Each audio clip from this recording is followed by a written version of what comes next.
But I can't imagine an authoritarian country ever attacking Hawaii. That would be crazy.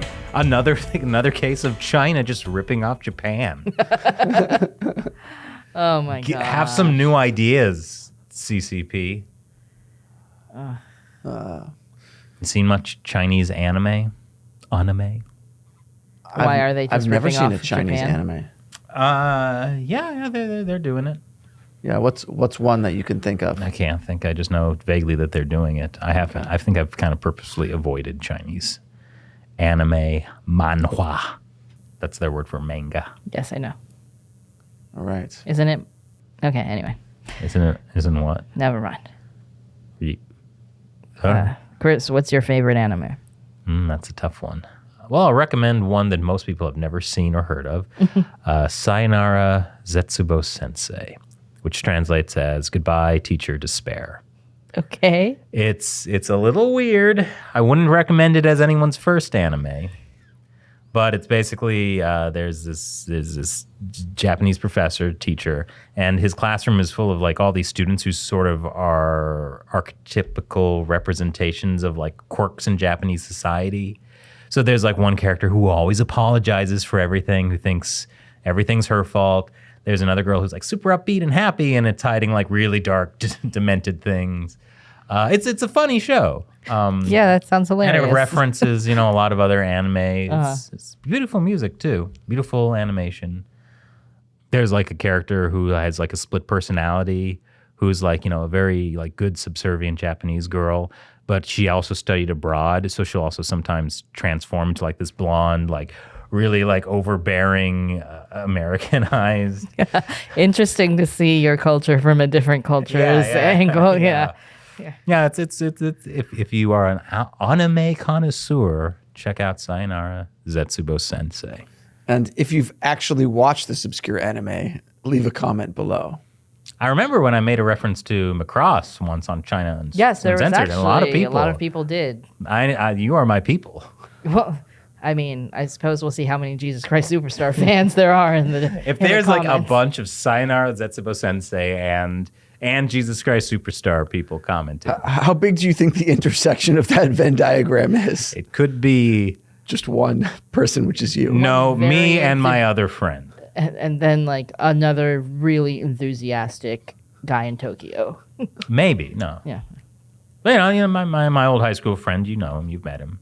He's in that Venn diagram as well. Okay. So it's at least two. This really explains a lot. What does it explain, Shelley? Nothing. Paranoia Agent is also a really fun one. That it's only like 10 episodes. I don't think a lot of people have seen it.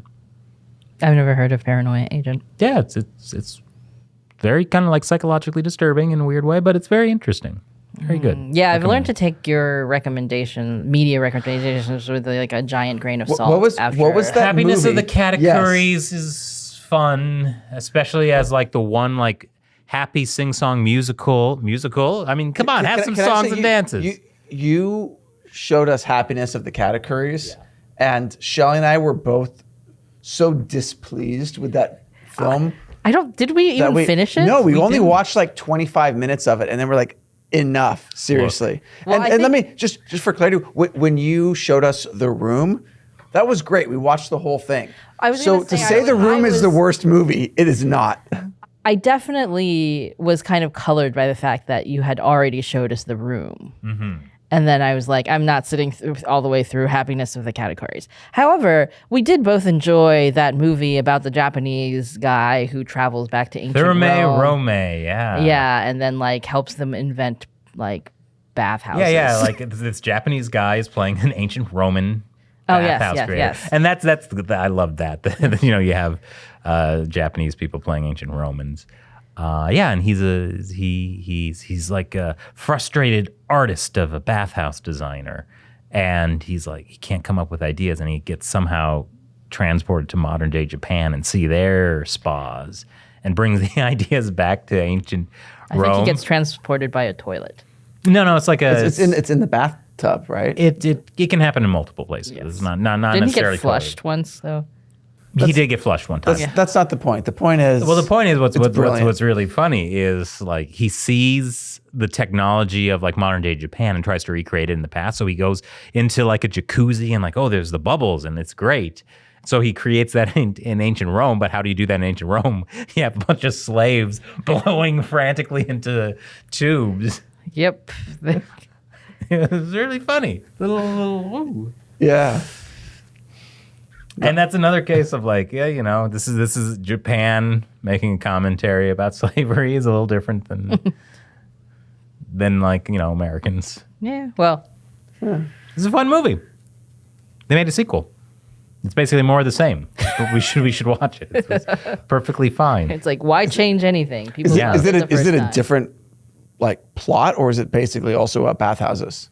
It's basically the same.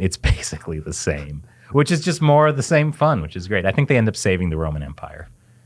through bathhouses. But didn't they do that in the first one? Yes, they did. Okay.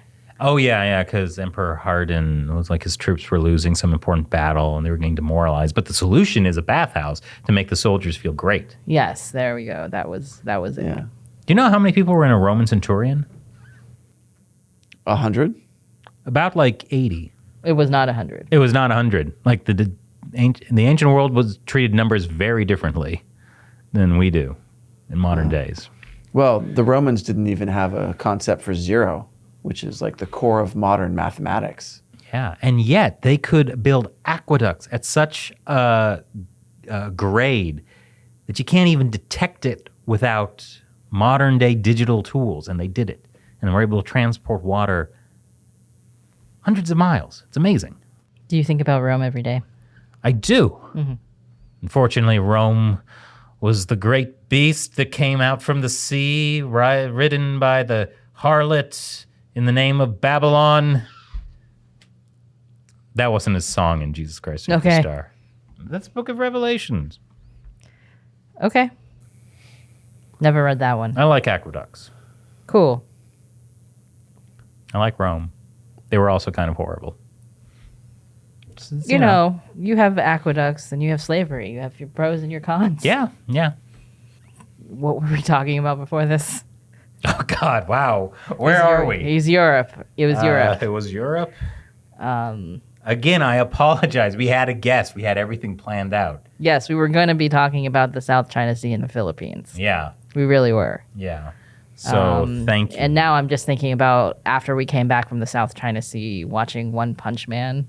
Oh, yeah. That's so good. That's probably one of my favorite animes. It's the only one I've watched, actually. Really? Yeah. And only one episode of it. Did we never watch Sailor Moon together? It was just the one punch. That's all I needed. I mean, that's basically the idea. I never watched Sailor Moon, but I remember that both of you know the lyrics to the opening song, and we're singing it that time we were in Taiwan. That's right. We truly were fighting evil by moonlight, winning love by daylight, never running from a real fight. Is there a China team anywhere like us? No. No, I don't think so.